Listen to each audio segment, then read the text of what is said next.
Estados Unidos existem mais armas que pessoas. O país, que a 4 de julho celebra 250 anos da Declaração de Independência, já matou 4 presidentes e nunca desiste de tentar matar quem estiver na função. Ainda não tinha um século de vida e resolveu um conflito político entre o Norte e o Sul com uma guerra civil que durou 4 anos e matou cerca de 700 mil pessoas. Do fim de semana vem mais um incidente com armas num evento onde estava Donald Trump. Por cá, nem violência retórica digna de registro.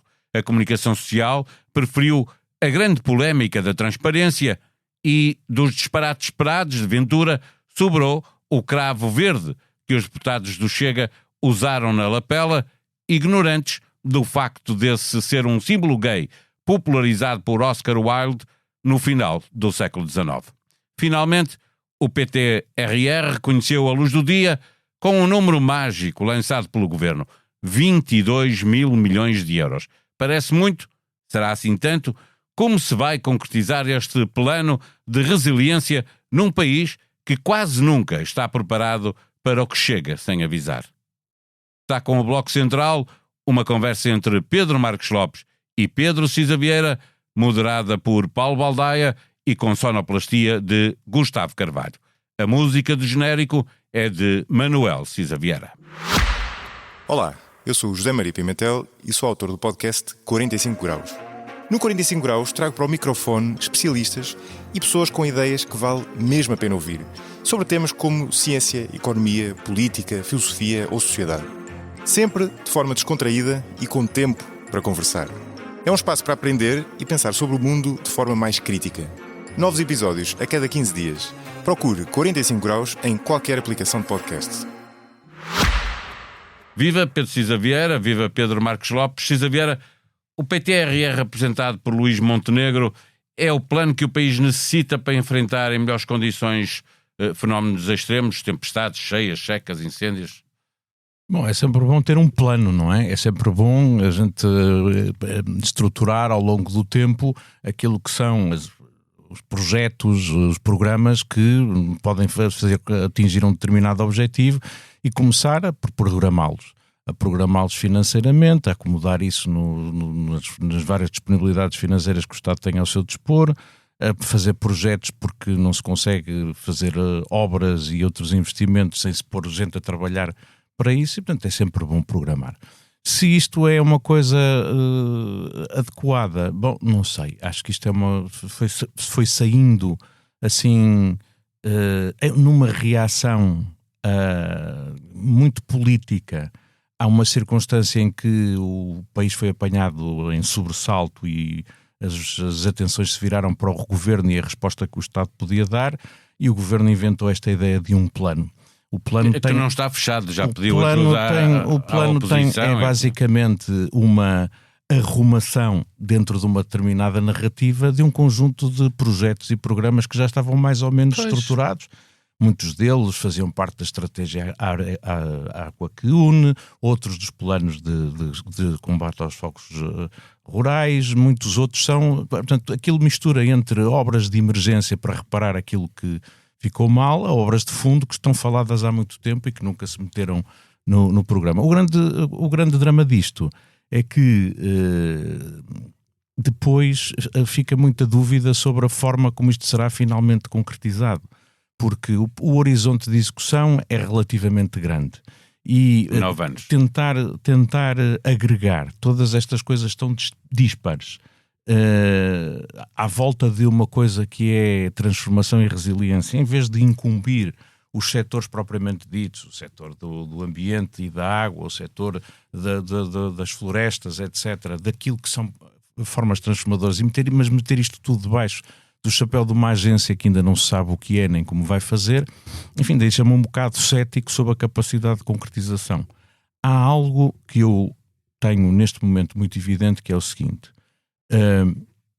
fazer em resposta a, digamos assim, comoções políticas, anúncios de projetos ou de planos ou de programas, é uma coisa que já não impressiona o público e que, pelo contrário, pode vir a servir de arma de arremesso, porque depois as pessoas dizem não foi concretizado, não fez nada.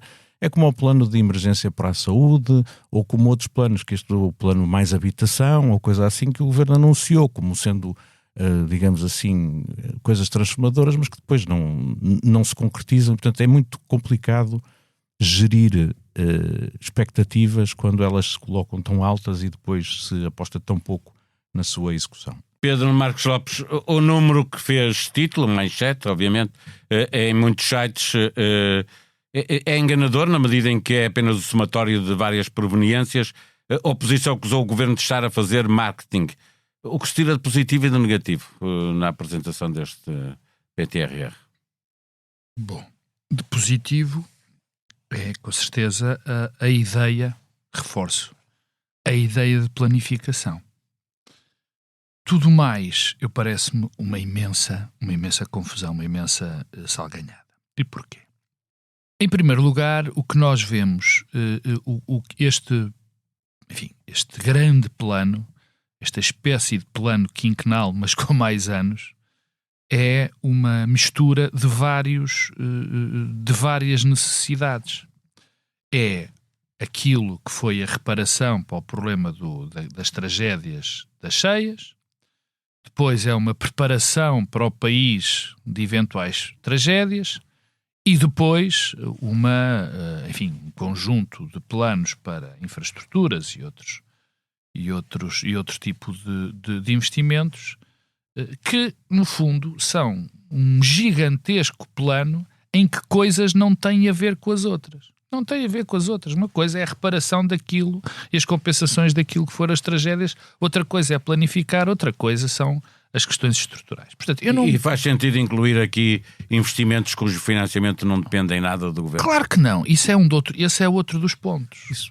Isso parece-me que não é o problema. Sim, não, mas esse é apenas outro dos pontos, é secundários. Como, por exemplo, também, não sendo secundário, mas não é um problema que me preocupe tanto, a questão do que está a fazer as manchetes todas dos seguros obrigatórios, que é um tema, não como eu ouvi, que não se deve ter seguros obrigatórios, porque a nossa legislação, o nosso ordenamento jurídico está cheio de seguros obrigatórios. Para começar pelo seguro automóvel.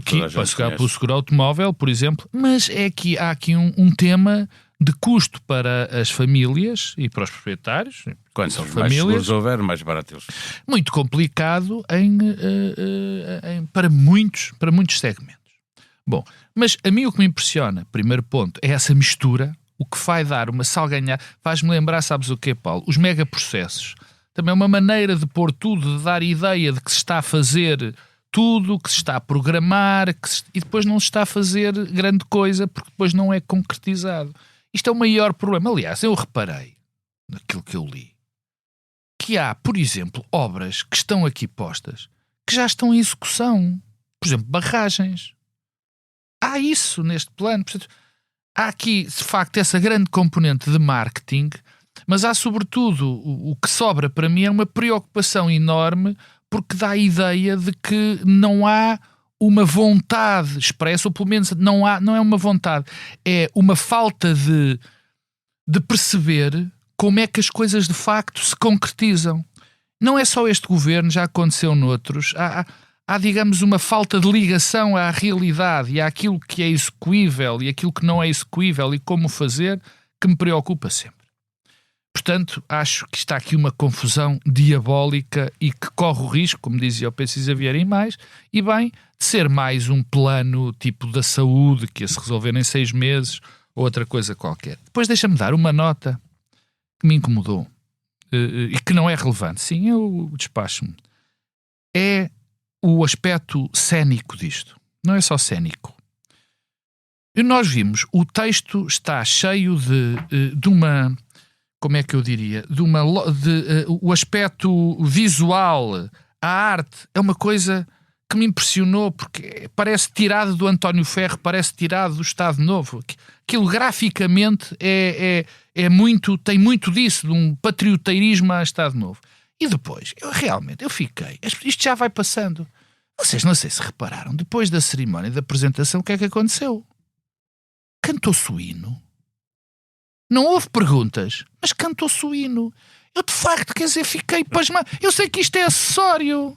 Eu sei que isto é acessório. Eu estou-me a rir, mas é nervoso, que eu nem reparei nisso. Pois, De facto, isto é lamentável. acessório, mas isto que realmente ficou. Enfim, é o que é. Não é lamentável. E não houve cantar o hino, perguntas. E depois há este problema para os jornalistas também, que continuam a passar. Perguntas. Epá, não há perguntas e os jornalistas Deixa-me fazer reagem eu aqui uma como se não pergunta. fosse nada. Deixa-me Desculpa. só fazer-te uma pergunta. Desculpa ter que sido, não claro. se pode fazer ao Primeiro-Ministro, faço a ti. Não falta aqui definição de metas para irmos avaliando se está o plano a correr bem ou não, senão corremos o risco de esperar 9 anos para perceber que não se fez nada. Ou que se fez Sim, quer dizer, um programa para ser corretamente executado tem que ter metas, não pode ser, as coisas têm que estar mais bem estimadas, não é? Mas para mim o tema é que, de facto, isto não... A forma como isto vai ser executado é muito intrigante para mim. Esta ideia de uma agência vai fazer o quê? Vai substituir aos serviços, às empresas que têm que concretizar aqueles investimentos? Quer dizer, vai apropriar e gerir os recursos financeiros para depois os aplicar de acordo com o programa? Tudo isto me parece, do ponto de vista da execução, que é onde hoje em dia vão falhando os programas, uma coisa bastante intrigante. Quer dizer, eu recordo-me que, por exemplo, quando nós temos agora temos no setor da água, do abastecimento de água e do saneamento básico, nós temos uma cobertura muito séria no país e temos qualidade de água em praticamente todas as torneiras, temos todo o nosso esgoto, como se diz, é tratado antes de ser rejeitado. É um salto quantitativo imenso no último quarto século. Tudo isto começou, não foi com grandes anúncios e com grandes programas. Foram técnicos na administração pública, nas empresas públicas do setor, etc., que fizeram o diagnóstico, que identificaram os problemas e que lançaram programas que depois foram sendo concretizados à medida que os recursos da União Europeia iam sendo disponíveis para os projetos que se iam apresentando. As grandes transformações que se fizeram neste país foram feitas assim e não através de grandes proclamações. E por isso, enfim, espero que o ímpeto, a atenção na disponibilização dos recursos, etc., não se perca depois de passar o fogotório dos anúncios que se fazem com o hino entoado no final. Para fecharmos isto, Pedro de Marcos Vocês não Lopes, sabiam. faz sentido? Era necessária uma agência para gerir tudo isto? Paulo, é mais uma vez esta história que eu te disse. Às vezes há coisas que parecem replicadas dos chamados megaprocessos. É assim um misto de megaprocesso e plano soviético e plano soviético quinquenal. Quer dizer, agora vamos arranjar uma agência que com certeza vai ser supervisionada por não sei quem e que vai constituir. Quer dizer, eu não acredito na viabilidade não acredito nestas práticas. Eu não acho que isto sejam boas práticas de administração pública. Estas coisas de tentar arranjar tipo as campanhas da batata, as campanhas do milho, isto não faz sentido. Quer dizer, havia uma situação para recuperar, há com certeza necessidade de se fazer projetos para prever outros desastres que se seguirão, porque a situação está como está, e há um plano para as infraestruturas. Agora vamos misturar isto tudo, vão-se misturar imensas pessoas, mas as não coisas vai dar nada. Que estão lá previstas são coisas corretas. Faz Não, sentido. isso não é nada. Muitos daqueles projetos, como eu dizia, já estão previstos. Faz todo Alguns sentido. já Isto está estão em previsto há muitos anos. A questão de a cobertura por seguros das grandes catástrofes. Não faz sentido que aqueles que o Estado, que todos nós contribuintes, estejamos a apoiar a recuperação de casas e empresas que podiam prevenir o risco através de seguros se eles estivessem disponíveis. Portanto, acho que isso é uma coisa sensata do ponto de vista da prevenção do risco. Portanto, tudo aquilo faz sentido. O que eu acho que me deixa muito cético é esta coisa de fazer grandes anúncios e depois esquecer-se da sua execução no momento seguinte, que é aquilo a que este governo nos tem habituado. Pedro Marcos Lopes, o Presidente da República fez o seu primeiro discurso no 25 de Abril, dirigindo-se essencialmente aos jovens, a quem pediu que defendam a liberdade, mas o que ficou foi a exigência de seguro para que haja total transparência dos donativos privados aos partidos. Tudo porque houve quem visse nesse alerta o contraponto a uma visão de Aguiar Branco que considera excessiva a transparência exigida nos exercícios de cargos políticos. Ao caricaturar as exigências que se fazem aos políticos, o Presidente da Assembleia criou a ideia de que há transparência a mais e que isso afasta os melhores da política? Eu tenho passado boa parte da minha vida, digamos,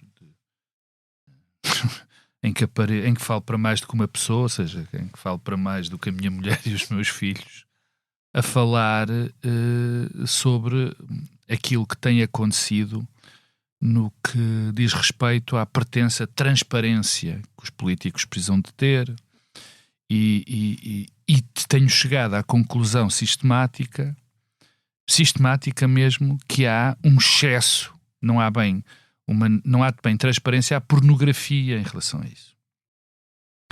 Que há um exagero brutal, que isso então desta vez estás ao lado de... Não, já lá vou. Que há, de facto, demasiadas situações em que os políticos são exageradamente perturbados naquilo que é a sua esfera parlamentar. O que não quer dizer privada. O que não quer dizer que não seja preciso um bom escrutínio, a atividade das pessoas que vão para a política. E dos partidos e das organizações. Um dos exemplos foi tratado a semana passada, que eu fiquei verdadeiramente chocado, e nós falamos aqui disso, que é o caso das donativos das pessoas passarem a ser secretos, quer dizer, nós não tem a ver com os cargos, com os titulares. Não, mas eu falei das organizações políticas também, não estava a dizer. Transparência, já lá vamos, porque mas, portanto, Ventura passou ao lado disto tudo e veio inventar agora uma proposta. Portanto, há aqui um bom equilíbrio, tem que haver um são equilíbrio nisto. O que o Dr. José Pedro Aguiar Branco fez, e na minha opinião, de forma lamentável, foi caricaturizar muitos aspectos que são relevantes em termos do escrutínio. Quer dizer, no fundo ele prestou um péssimo serviço porque puxou a um extremo, puxou o pêndulo a um lado quando ele estava no outro. Quer dizer, isto não faz sentido nenhum, quer dizer, porque é preciso de facto discutir. Ainda para mais, os exemplos que deu pareciam exemplos tirados da situação de Luís Montenegro, da Spinum Viva. Portanto, eu acho que o Zé Pedro Aguiar Branco, mais uma vez, e o resto do discurso foi pena, porque o resto do discurso até é um discurso muito bem organizado. Aliás, ele tem feito bons discursos. Só que, de facto, aquele ridicularizar destas situações é verdadeiramente lamentável, porque não olhou para aquilo que tem de ser o equilíbrio. Segundo ponto, e mais rápido, eu acho muita piada. Isto choca-me e não interessa de que lado é que vem. Que é este este double standard que existe quando estás no poder ou quando estás próximo do partido do poder ou estás próximo do partido da oposição. Eu lembro-me do que foi dito, algo que vamos falar, quando foi a Operação Influencer. Eu lembro perfeitamente tudo o que foi dito. Até me lembro não foi Montenegro, deu completamente a entender que achava muito bem que aquilo caísse, porque aquilo era um escândalo. Pedro Passos Coelho disse que o António Costa tinha caído por indecente e má figura. E noutras situações, onde era preciso um grande escrutínio, onde era preciso olhar o doença quem doesse, já achava-se que isso era muito bom e agora isto já não. Portanto, eu acho que o Zé Pedro Aguiar Branco prestou um mau serviço e vai ajudar, obviamente, a mais populismos, com certeza, por aí fora. Não é? Precisa ver, seja pelo conteúdo da sua intervenção, seja pela decisão de Pedro Delgado Alves virar as costas, o que diz José Pedro Aguiar Branco que ainda assim importa trazer para o debate político?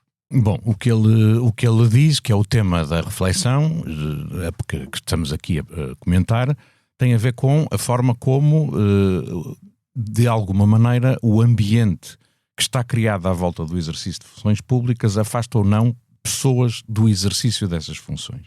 Isto tem a ver não apenas com titulares de cargos políticos, mas também tem a ver com titulares de altos cargos públicos, sim, porque muitas das restrições e das exigências de transparência que se colocam-se não apenas a quem vai exercer cargos políticos, mas também quem vai ser dirigente da administração pública ou em empresas, ou seja lá o que for. E é verdade e é verdade, e eu tenho falado muito nisso, e nós temos falado bastante nisso, que há uma espécie de manto de suspeição que incide sobre as pessoas que vão exercer essas funções. Curiosamente, incide mais sobre aquelas pessoas que, não tendo atividade política anterior, decidem exercê-la, do que aqueles que são políticos desde o berço, digamos assim. Ou seja, quem é político sobre o berço, quem nunca teve outra atividade que não fosse andar nas juventudes partidárias, a desempenhar cargos de adjunto, de trabalhar numa Câmara Municipal, no gabinete de um vereador, ser adjunto do grupo parlamentar para depois passar a deputado, para depois passar a qualquer outra coisa, essas pessoas têm poucas restrições à entrada e muito poucos incómodos e não é chamada a atenção sobre elas. Uma pessoa que tenha uma vida profissional passada, que vai exercer uma função pública, é sempre confrontado na discussão pública que interessa, naquela que excita a opinião pública, com coisas como ele vai exercer uma função, mas ele era administrador de uma empresa. Mas ele vai exercer essa função. É preciso averiguar se há ou não um conflito de interesses, não é? Mas são coisas diferentes. Eu volto a dizer, a lei tem mecanismos para lidar com o conflito de interesse. O conflito de interesse é uma coisa que surge pontualmente, certo, quando alguém tem que decidir numa matéria sobre a qual possa ter um interesse pessoal ou por intermédio de outra pessoa. Deixa-me abrir um parênteses só para dizer às pessoas que, a propósito disso, e isto é questão de transparência, o Governo neste momento não está a publicitar que escusas de votação... Não tem que o fazer. Então, não tem que o fazer. Como é que há a escrutínio? Não tem que o fazer. O que eu estou a dizer é só o seguinte. Nós fomos, por causa deste... É uma tendência das últimas 2 décadas. Para a salvaguarda de alguns bons princípios, nós temos ido criando em várias áreas muitas e muitas regras, camadas de regulamentação, muitos controlos externos, muitos órgãos que são criados para verificar estas coisas e que, no seu conjunto, acabam por ter 2 efeitos paradoxais. O primeiro efeito é que eles não contribuem para gerar tranquilidade pelo público relativamente à situação de uma pessoa. Porquê? Porque apesar de todas estas regras em vigor, quando acontece uma situação qualquer em concreto, que pode estar perfeitamente conforme à lei, às regras, aos códigos de conduta, etc., nós vamos sempre dizer, isto é inacreditável. Não interessa a lei, o que importa é a ética que está para além da lei. Isto coloca-se a propósito de um cunhado de um ministro comprar uma empresa, ou de o marido de uma ministra ter antes tido uma empresa, que tinha uma empresa, tem beneficia de um financiamento por um fundo europeu, o irmão o pai de um ministro participa num concurso público e ganha para o fornecimento de uma máquina. Independentemente do que esteja na lei, nós continuamos a achar que não chega. Porquê? Porque há sempre qualquer coisa que nos escandaliza. O segundo efeito paradoxal é este. É que com tantas regras e com tantas coisas, é imensamente fácil encontrar uma qualquer irregularidade, uma qualquer coisa, porque quando as regras se tornam muito complicadas, é mesmo muito difícil cumpri-las a todas. E, portanto, o desgraçado que, de repente, vê que o primo ou o irmão, ou seja lá o que for, tem uma sociedade que fez não sei o quê, de repente é surpreendido e é-lhe apontado o dedo. Porquê? Porque foi criada uma regra, a propósito do caso anterior, que passou a abranger as sociedades dos irmãos ou dos primos, ou seja lá o que for. Portanto, o que eu estou a dizer é, o que mais desencoraja, para meu ver, o exercício de funções públicas por quem não seja um político profissional, ou vá lá, um funcionário público que também vive daquilo e não tem grandes problemas com impedimentos, ou seja lá o que for, é mesmo este clima de suspeição que é sistematicamente alimentado e que não é contrariado por mais regras ou porque se criem exatamente pelos fenómenos que eu disse. Sobre o conflito de interesses, o que a lei diz é o seguinte: se eu sou presidente da Câmara e de repente a minha mulher ou o meu filho tem que fazer uma obra em casa, tem que pedir uma licença, eu tenho que dizer assim, espera aí, isto é meu filho, a minha mulher, eu não posso decidir nesta maneira, vou pedir escusa. Certo. E é isto que sucede e outros decidem aquele assunto. Eu só não percebo porque não devemos saber que escusas são feitas num Conselho de Ministros, em decisões camarárias. Porque isto Eu vou-te dizer uma coisa, isto acontece há 50 anos, a propósito de escusas, que são coisas diferentes já agora de impedimentos. Claro. Impedimentos ou incompatibilidades são coisas como estas. Eu não posso exercer estas funções por causa da posição em que estava. Um impedimento eu não posso tomar uma determinada decisão num conjunto de matérias. O conflito de interesse é uma coisa pontual. A solução é, olha, eu não posso decidir isto, Chaverador decida você ou qualquer outra coisa. Isto está sempre a acontecer. Certo. Não há um registro de pedidos de escusa. Não existem. Querem criá-lo? Criem-no. Sabes o que é que isso vai dar? Vai dar que depois um desgraçado que pediu uma escusa e que se esqueceu de comunicar vai ser apontado o dedo e dizer este tipo é um corrupto e está aqui a querer favorecer alguém. E portanto, o meu ponto todo é o seguinte: quando nós trabalhamos no pressuposto de que andam todos a gamar, são todos corruptos, andam todos a querer fazer amigos, por mais regras que a gente faça, vamos sempre dizer que alguma coisa está mal. Pedro Marcos Lopes, entretanto, André Ventura, que não foi desta vez o centro das atenções, apresentou uma proposta para alterar as obrigações dos partidos quanto às doações que recebem. Ele pretende que a lei salvaguarde a privacidade de quem doa o dinheiro aos partidos políticos e sugeriu aplicar as regras dos políticos aos órgãos de comunicação social e aos jornalistas. Ele está enganado logo numa coisa aí, como tu sabes, não é? É obrigatório, já é obrigatório o registro de quem são os proprietários dos órgãos de comunicação social. Certo, mas ele quer jornalistas. Ele quer saber o que é que os jornalistas andaram a fazer. A mesmíssima coisa que estávamos agora a falar a propósito dos políticos.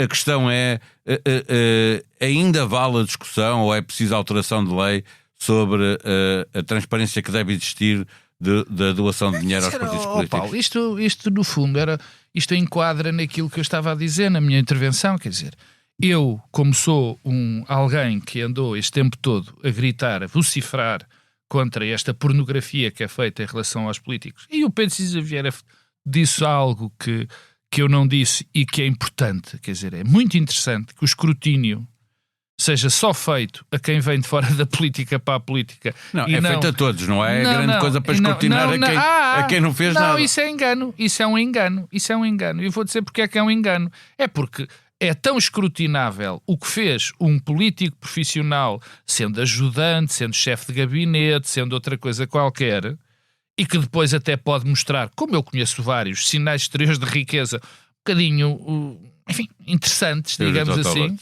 que parece aí o Totoloto, mas e esses, tu não tens casos de pessoas que sempre fossem, e os outros sim, mas enfim, não vou por aí.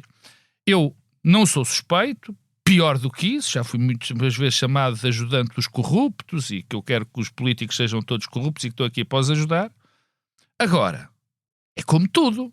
Há limites e há coisas que o bom senso tem que determinar. Uma delas é das doações das pessoas aos partidos. Isso quer dizer, isso é do mais elementar que pode haver.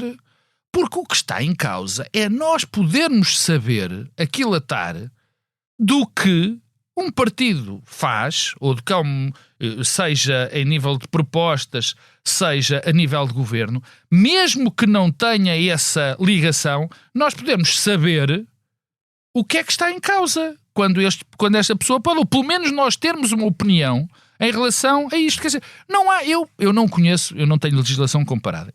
Custa-me a acreditar que numa democracia liberal ocidental seja possível fazer-se doações aos partidos perfeitamente anónimas. Não sei se o Pedro Cisa Vieira sabe ou não. Eu acho isto verdadeiramente notável. Não pode ser anónimo, mas a questão é que elas não são anónimas. Não, eu sei. Elas não estão publicitadas. Permanecem de forma, quer dizer, é o que é, no fundo. E o que é extraordinário... Não é assim, não? E o que é... Não, porque quem faz a fiscalização apenas tem que ver se aquilo foi legal ou não, se cumpriu os mínimos ou não cumpriu os mínimos. O resto não tem nada, sim, mas tirando o Chega, parece que todos os partidos o Chega, que é o bastião que tem feito, o Chega fez toda a sua existência, é baseada num discurso... Sim, claro, está bem, mas estamos a falar de quem está a pedir tem a fazer essa proposta. O senhor Ventura, que fez toda a sua carreira política, digamos assim, montado neste tipo de casos, agora faz isto, quer dizer, e há uma coisa que tem que ser, enfim, parece, é de desconfiar.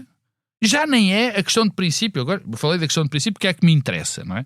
Mas agora, se me permite, é de desconfiar. O que é que aquele homem tem a esconder em relação a quem são os financiadores do seu partido? Devem ser os financiadores que não querem que se saiba. É muito provável que seja isso. Admito que não há uma maneira dos financiadores não quererem saber, não quererem ser revelados. É não fazer os financiamentos. Mas isto é uma democracia. É uma democracia, mas também é legítimo todo o debate. E as pessoas podem entender que uma coisa que estamos a tem fazer. direito de doar sem ter coisa. Mas estamos a fazer. Claro, há uma lei, é um Estado de Direito. Uma coisa é fazer uma doação para uma fundação, para um benemérito, e isso é absolutamente normal e até louvável. Mas isso não tem aquela pessoa que vamos doar não pode a seguir fazer uma proposta ou aprovar uma lei de que eu vou ser imediatamente beneficiário. É isso que eu tenho que ter o cuidado, é isso que eu tenho o direito de escrutinar. Só para dizer uma coisa, eu já defendi aqui que, obviamente, a nossa lei quer que os donativos feitos a partidos políticos sejam publicitados e há aqui uma interpretação de uma outra lei que diz que ela deve prevalecer sobre a lei portuguesa que obriga à divulgação dos donativos. Isso tem que ser resolvido. A mim é claro do ponto de vista de interpretativo. Se a entidade para a transparência ou a CADA têm essas dúvidas, isso deve ser resolvido por via legislativa e julgo que vão ser tomadas iniciativas nessa matéria. Essa é uma. A outra, eu vou voltar um bocadinho àquilo que estava a dizer. Eu não tenho problemas nenhuns com obrigações de transparência. Eu acho muito bem que os titulares de cargos públicos divulguem o seu património, os interesses que tenham, nos termos que a lei o exige. O que estou a dizer é que nós estamos sistematicamente a construir mais e mais regras, mais e mais exigências para responder ao último escândalo, comoção, ou seja lá o que for, e não contribuímos de todo para apaziguar. Porquê? Porque nós instalamos esta ideia de que este país é corrupto, de que todos os dirigentes são corruptos e querem roubar e que anda tudo a gamar.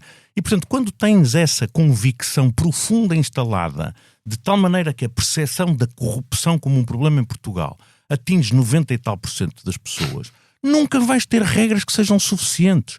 Nunca. E eu acho bem que o Presidente da Assembleia da República tenha colocado este tema na agenda, mesmo que, se calhar, não possa ir concordando com tudo aquilo que foram os colorários que ele tirou. A forma em política, como tu sabes, é muito importante.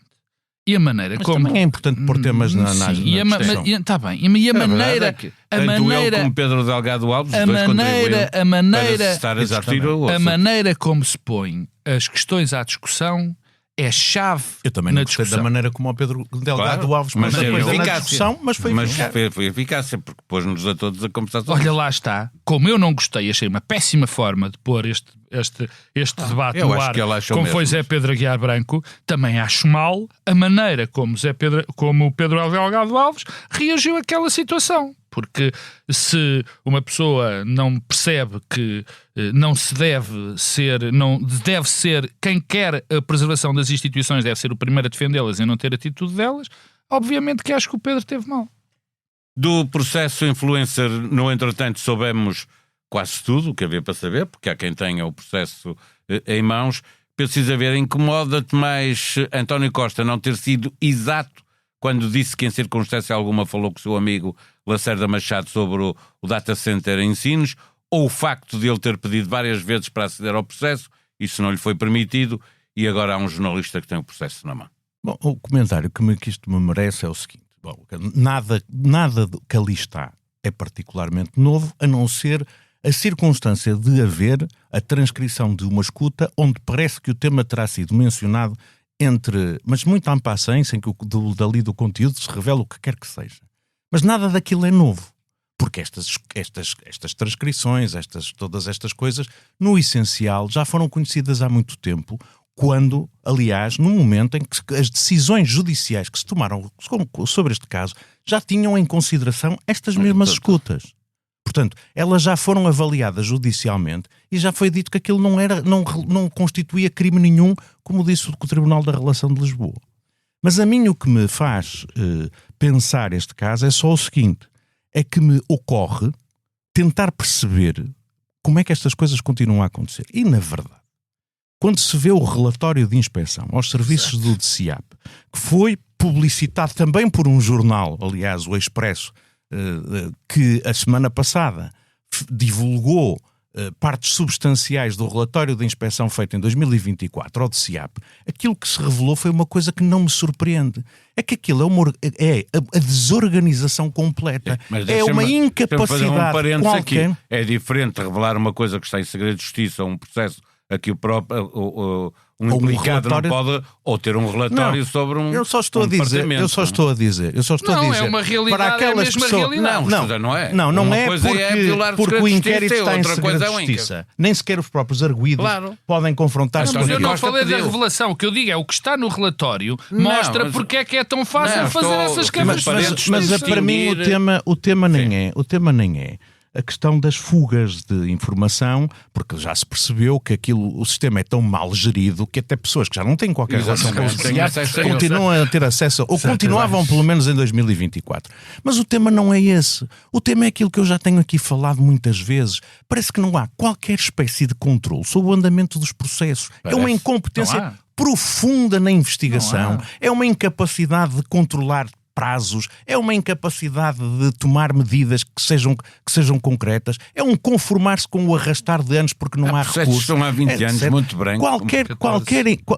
Quando se fala disto, qualquer organização, qualquer empresa, qualquer serviço público que funcionasse nestes termos seria imediatamente desmascarado, os responsáveis seriam demitidos e nós convivemos há anos com um serviço que claramente, tendo à sua responsabilidade as mais importantes questões que o Estado confia àquela organização, é dirigido por pessoas que não têm qualquer espécie de capacidade de gerir, não sei, uma cafetaria. Porque aquilo é uma coisa de um desperdício de meios, uma incompetência completa.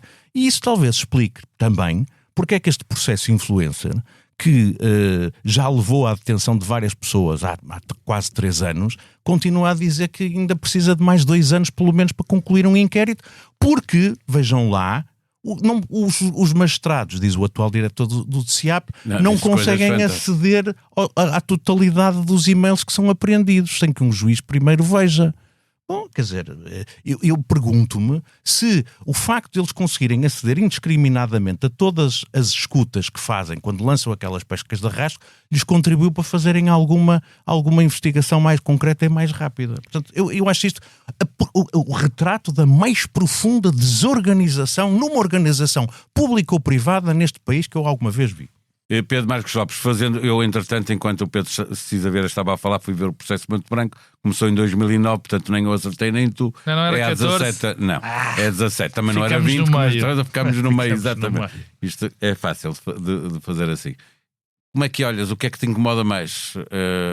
Uma pessoa implicada no processo que pediu várias vezes para aceder não tem acesso a ele, ou esta falta de exatidão com que disse que nunca, em circunstância nenhuma, tinha falado com o seu amigo Lacerda Machado sobre esta assunto? Paulo, quando saiu o primeiro despacho, quando saiu o despacho do juiz de instrução, eu disse, e volto a dizer, e infelizmente receio que o vá dizer muitas mais vezes, é que o que nós temos em questão, o que ficou em questão, o que aconteceu naquele dia foi um autêntico golpe de Estado, e que eu, enfim, arranjei um neologismo um bocadinho selvagem, chamei-lhe golpe de Estado institucional, porque foi um golpe de Estado feito por uma instituição sobre outra instituição. E continuo a ter essa ideia, e cada vez que, com o tempo a passar, mais ela se vai consolidando. Quanto à tua pergunta propriamente dita em relação à escuta, eu não consigo falar porque eu sei bem o que é que são escutas. E sei que qualquer um de nós os três, de qualquer um de quem nos ouve,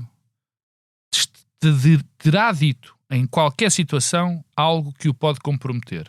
Basta ter feito fora do contexto. E que já nem se lembra. Não, a questão é que aquilo nem sequer compromete. Claro. Não compromete no sentido da investigação ao processo data center. Mas isso é o menos. Mas compromete no sentido de ter dito é um pormenor, mas é um pormenor. Mas temos no alguma... sentido de ter dito que nunca conversou Desculpa, sobre mas isso. nós temos alguma dúvida de qual é a razão de sair esta escuta agora? Ou estas notícias agora? Eu não tenho dúvida nenhuma. Cada vez o que acontece é, já se percebeu, toda a gente já percebeu, ou pelo menos grande parte das pessoas já perceberam, que ou não existiu nada na Operação Influencer, ou não há qualquer capacidade de investigar que dê origem sequer, muito provavelmente, a uma acusação consistente. E cada vez há mais pessoas que se perguntam, meu Deus, então porquê é que caiu um governo? Porquê é que foi abaixo uma maré absoluta? Se há tão pouca coisa. E como isto se vai também acumulando com o facto de, passado 2 anos e meio... Quando se diz isso, há sempre alguém que diz mas o outro tinha lá 75 mil euros. Já lá vou, se quiseres. Passado 2 anos e meio, há coisas que é preciso serem ditas. 3 arguidos ainda não foram ouvidos. Parte dos arguidos, ou grande parte dos arguidos, se não todos os arguidos, só foram interrogados sobre pequenas partes do processo. Há outros que estão supostamente implicados que ainda não foram interrogados sobre isso. Os meios, as investigações, as diligências em relação à prova ainda não foram em grande parte feitas. A lembrar que houve pessoas presas preventivamente. Grande parte feitas. Depois, ainda há algo que é verdadeiramente... Eu fiquei boquiaberto. Que eu nem essa sabia. É que só foi investigado o rastro do dinheiro, ou suposto rastro do dinheiro, ou seja, foram-se às contas bancárias, àquilo, ao património das pessoas, 2 meses depois de serem feitas as célebres buscas que levaram à queda do governo. Ou seja, isto é a prova provada que primeiro se atira e depois vai-se perguntar porque é que se atirou. Mata-se um tipo e depois se pergunta-se. Este episódio hoje é para rir, porque entretanto também há uma notícia que diz que as únicas impressões digitais no dinheiro nos tais 75 mil eram de 4 polícias. Mas eu tenho uma novidade. Mas eu tenho uma novidade para as pessoas. Parece uma brincadeira. Mas eu tenho uma novidade para as pessoas. Se calhar vai ser a novidade. Sabes porque é que isto está a acontecer? Sabes porque é que essa notícia aparece? Essa notícia, no fundo, é um desmentido. Porque foi posto a correr um boato de que tinha havido uma perícia às notas. E estava lá... Porque havia impressões digitais de gente muito importante naquelas notas. Isto foi-me dito até por amigos e pessoas influentes e tudo mais.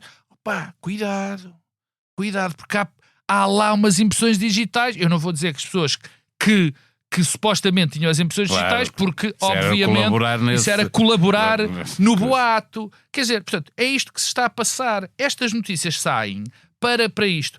E nós estamos a investigar. E há aqui marosca. Está a ver? Há aqui marosca. Quanto aos 75 mil euros, eu também tenho novidades. Além do mais, os 75 mil euros eu não sei o que é que o Vítor Scária fez ou deixou de fazer. O que eu sei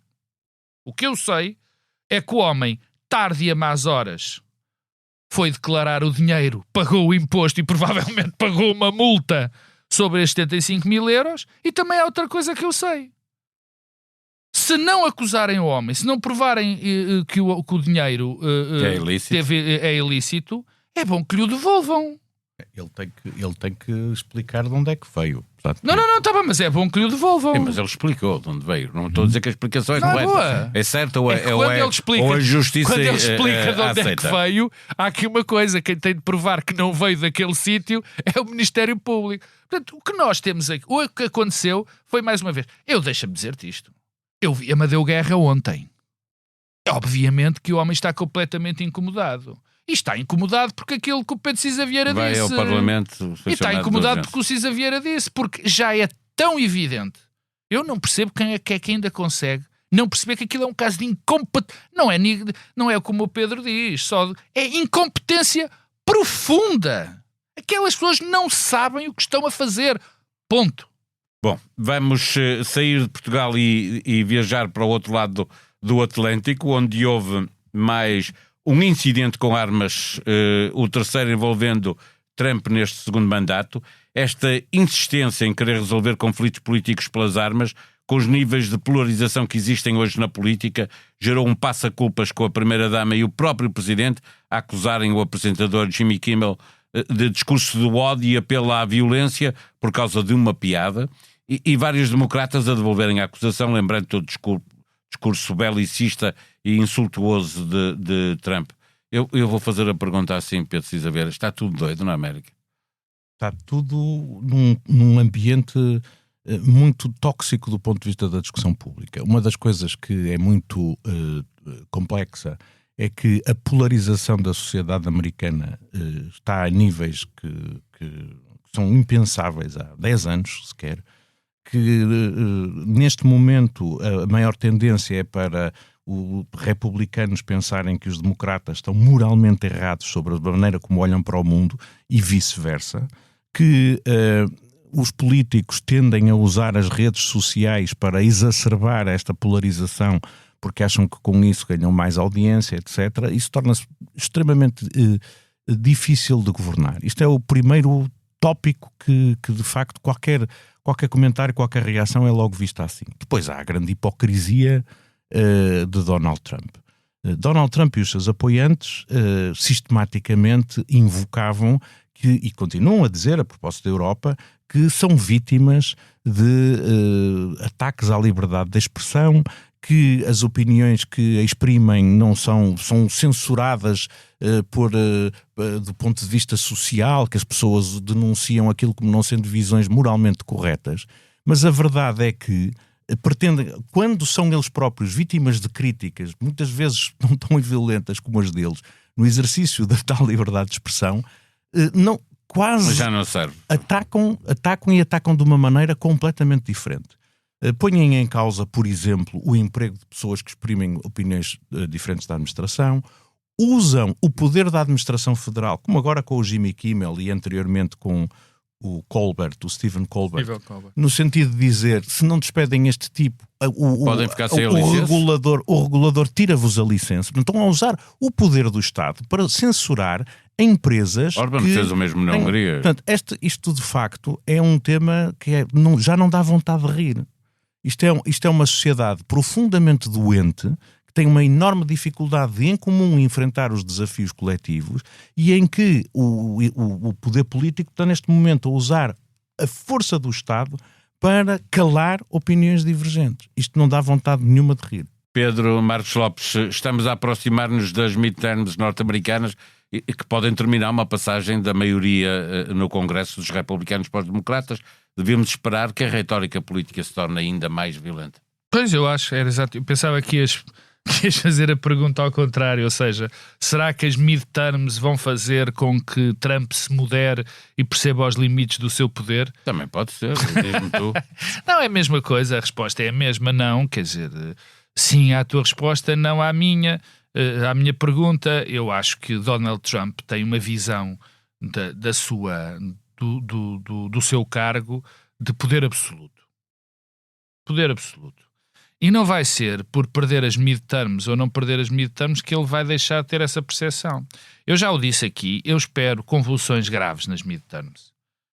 Graves. Percebo que esta redefinição dos círculos, o Partido Democrático pela primeira vez parece que já aprendeu a lição, ou pelo menos a pior das lições, mas é vida, também está a ajudar a redefinir os círculos eleitorais para melhor os seus candidatos terem mais hipóteses de ser eleitos. Eu estou convencido que vai haver boicotes em zonas do país, boicotes na forma de quem pode ou não pode votar, que é sempre um problema, e há, de facto, nos Estados Unidos, uma limitação ao voto. Há muito tempo que essa limitação ao voto existe, muito por responsabilidade do próprio sistema americano, porque para nós não há dúvida, só que para nós temos cartão de eleitor, está no cartão de cidadão e não há problema nenhum. Lá não é assim. E vai haver problemas com impedimentos, vai ser urgente. E depois, mesmo, acho que toda a gente está convencida disso, mas veremos, mesmo que os republicanos percam a maioria nos representantes, que já está quase, e junto dos senadores, Eu acho que ele vai, como já não respeitou ordens de tribunais e coisas parecidas, acho que vai continuar a desrespeitar o Congresso, vai começar a desrespeitar o Congresso e as câmaras de representantes, o que pode dar origem a um verdadeiro golpe de Estado. Porque se ele deixa de cumprir aquilo que tem de cumprir... Já são tantos, são mais. Também é verdade, mas agora vai ser muito mais claro, porque são representantes sujeitos a votos. Para fecharmos esta conversa sobre Donald Trump, eu espero que vocês ainda se lembrem onde é que é o Estreito de Hormuz, o que é que está lá a acontecer, que implicações é que isto tem nos 4 cantos do mundo. Foi nosso ano passado. A história é antiga. Esta quarta-feira Trump publicou uma foto com recurso à inteligência artificial em que aparece de óculos escuros, metralhadora, a ameaçar o Irão e a dizer acabou o senhor bonzinho, coisa que já tinha dito, e a dizer aos iranianos para terem juízo. Tudo isto acontece depois de Friedrich Merz dizer que os Estados Unidos estão a ser humilhados pelo Irão. Estão a ser humilhados pelo Irão ou é o próprio Trump que se está a humilhar a si próprio? Esse não tem capacidade para se humilhar. Quer dizer, de facto, o Irão tem mostrado uma capacidade de resistência à agressão israelita e americana muito surpreendente. Tem surpreendido seguramente os Estados Unidos e Israel, tem surpreendido a opinião pública mundial, tem uma capacidade de aguentar semanas e semanas de bombardeamentos intensos e ainda assim o regime continua a responder e a população parece que não está a fazer a tal mudança de regime que o Donald Trump e o Netanyahu tinham a aposta inspirado. Agora é apertar-lhes, tirar-lhes a água, tirar-lhes a alimentação. É verdade, mas quer dizer, eles fazem isso e eles atacam também aliados dos Estados Unidos na zona, porque podem muito facilmente mandar um drone ou um míssil muito barato para destruir uma central de salinização e Riad fica a morrer de sede.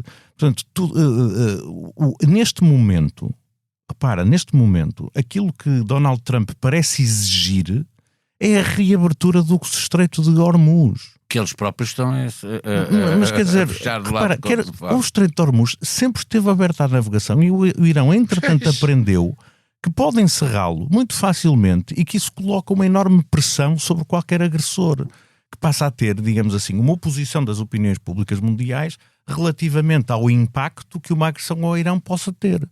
Portanto, é de facto algo que, como diz o chanceler Merz, que eu recordo, era toda a sua vida profundamente atlantista, profundamente próximo dos Estados Unidos, resistiu sempre ao longo de toda a sua carreira a qualquer ideia. Trabalhou muito numa empresa americana. Afastamento relativamente. A maioria dos cidadãos europeus. Neste momento, ele diz com uma clareza que nos deve...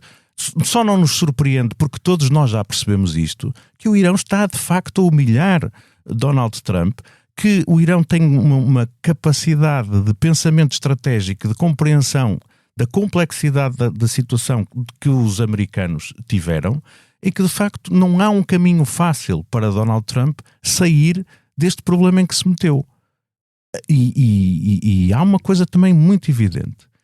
O impacto desta guerra está-se a fazer sentir na vida cotidiana de praticamente toda a humanidade, desde as pessoas cujos alimentos estão a ficar mais caros, até aqueles que nos próximos meses vão ficar mesmo a morrer à fome, até ao eleitor americano que está a pagar mais 50% na bomba de gasolina do que pagava antes. Toda a humanidade está a sofrer. Não, toda não. Os investidores nas petrolíferas estão a ganhar muito dinheiro. Não é toda. O que estou a dizer é a humanidade toda está a sofrer o impacto desta guerra, relativamente ao qual os americanos não sabem como pôr termo de uma forma que não seja humilhante para os próprios agressores. E que, entretanto, destruiu a confiança que poderia existir nos Estados Unidos no papel que nos habituámos sempre a reconhecer nele. É muito interessante. Para fecharmos esta matéria. É muito interessante a tua pergunta, porque bem, para já o Marco Rubio deu uma entrevista dizendo, vocês estão a ver, no fundo o Irão já tinha uma arma nuclear, era o Estreito de Hormuz, ele disse isto. Agora imaginem o que seria o Irão se tivesse uma arma nuclear, mesmo arma nuclear, o que quer dizer, no dia em que estamos a gravar o Irão ameaçou utilizar armas nunca vistas O Irão? Sim. Sim. Vamos O que é verdadeiramente notável, Pode ser e diz um- muito... Pode ser, e será com certeza um blog. É notável o que Marco Rubio disse, e que diz muito da profunda ignorância e do profundo desconhecimento com que se foi para esta guerra. Porque, de facto, o Irão tinha uma arma nuclear, mas não a utilizava. Nem, quer dizer, o Estreito só está... Ninguém utiliza as armas Não é nucleares. isso. O tema todo é o seguinte: é que eles tinham muito medo de usar essa arma Exatamente, nuclear. Tinham muito exatamente. medo, porque sabiam que se o fizessem, iam ser pôr o mundo atacados. inteiro contra Agora eles. já foram atacados, Claro. já perceberam que... Não, Não, E eles uma foram maneira de se atacados defender. para fazer isso. No fundo, deram-nos uma desculpa. No fundo, os Não, Estados mas Unidos... eles também são prejudicados, porque eles, Não. o fechar o Estreito de Hormuz também é prejudicial para Paulo, o Irão. Paulo, isto é horrível o que vou dizer, mas é verdade. Para o poder iraniano, que é um regime Claro, eles só querem terrível, sobreviver. uma coisa inqualificável, eles querem lá saber das pessoas.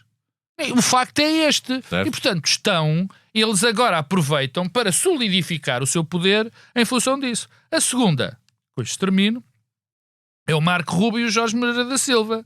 Porque o Jorge Moreira da Silva, numa entrevista no Público, disse uma coisa que já toda a gente disse, mas como ele é o responsável por aquele setor, interessa. Nós vamos ter, não é já as dificuldades, nós Não, vamos ter gente a morrer de fome. gente a morrer de fome no mundo por causa daquilo que se está a Desta passar no Hormuz. Gente a morrer de fome. Por causa, obviamente, dos fertilizantes. A fechar mais um episódio, o Bloco Central dos Interesses é o momento em que os comentadores residentes sugerem livros para ler, música para ouvir, teatro, cinema, exposições para ver. Esta semana começamos com Pedro Cisa Vieira. Bom, eu continuo com a visita àquele ano de 1976, há precisamente 50 anos, e dou-me conta que nesse ano, que foi quando eu comecei a comprar discos por mim, saíram de facto discos absolutamente extraordinários. A semana passada falei dos Ramones, mas lembrei-me que, por exemplo, em 1976, com poucas semanas de intervalo, saiu Meus Caros Amigos, do Chico Buarque, saiu O Falso Brilhante, da Elis Regina, saiu o da Maria de Betânia, também saiu vários discos do Milton Nascimento.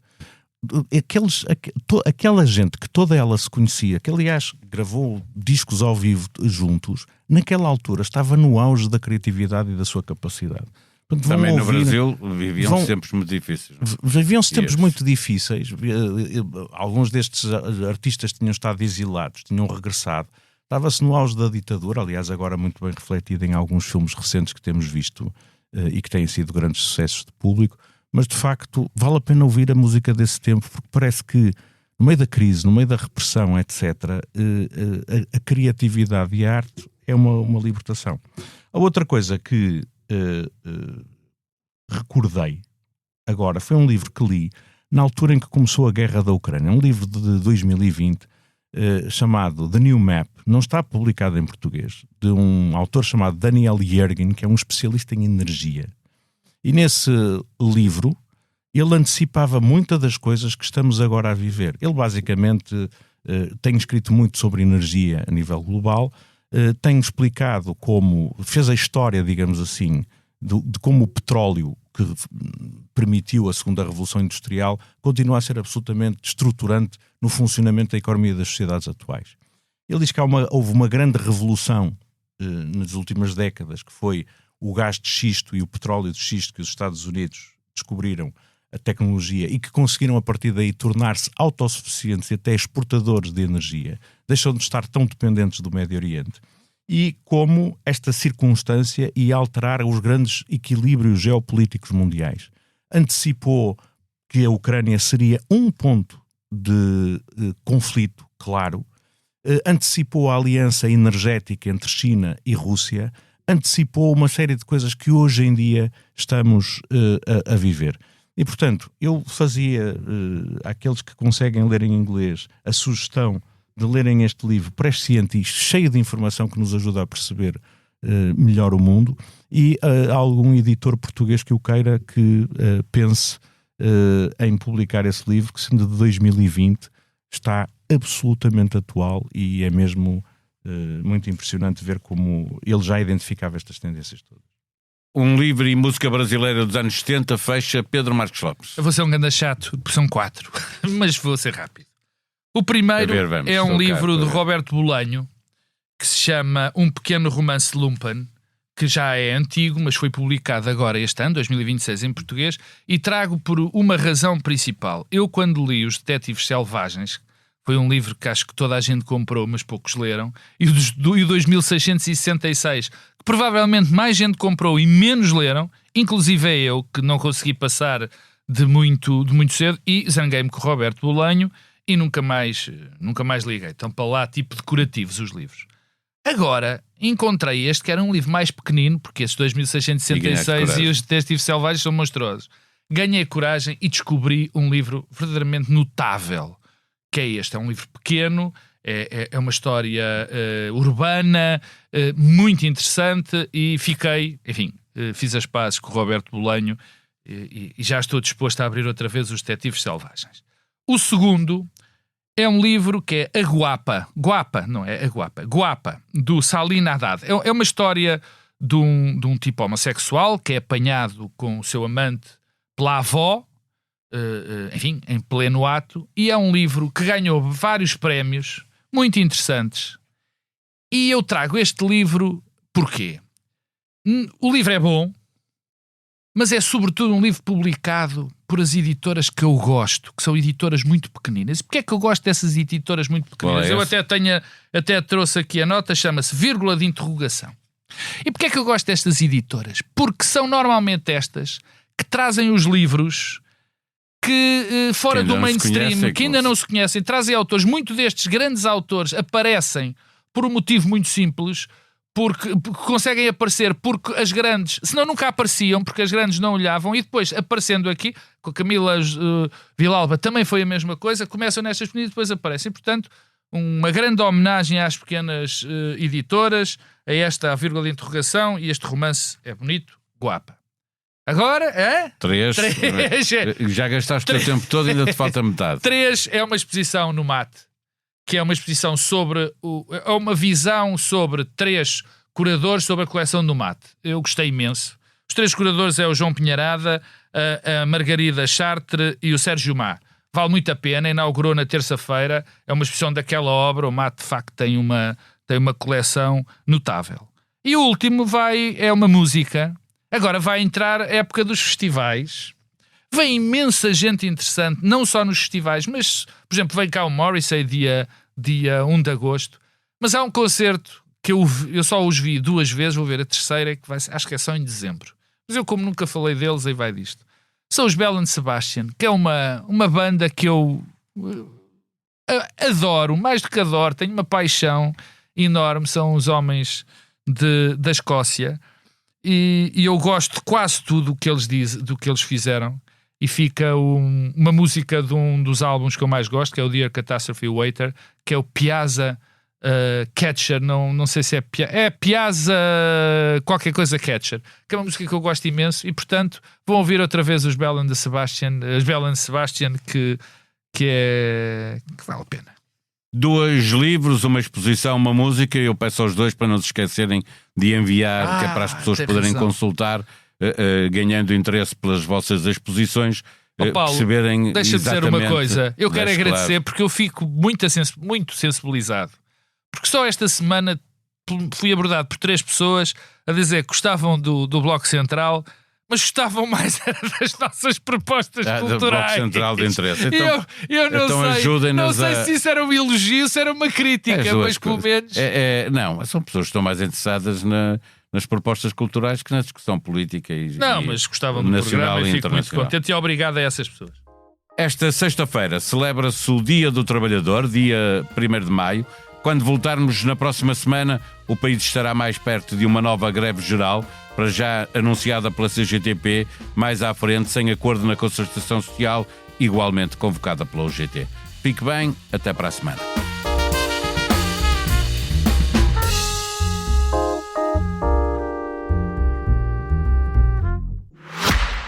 Olá, eu sou o José Maria Pimentel e sou autor do podcast 45 Graus. No 45 Graus trago para o microfone especialistas e pessoas com ideias que vale mesmo a pena ouvir, sobre temas como ciência, economia, política, filosofia ou sociedade.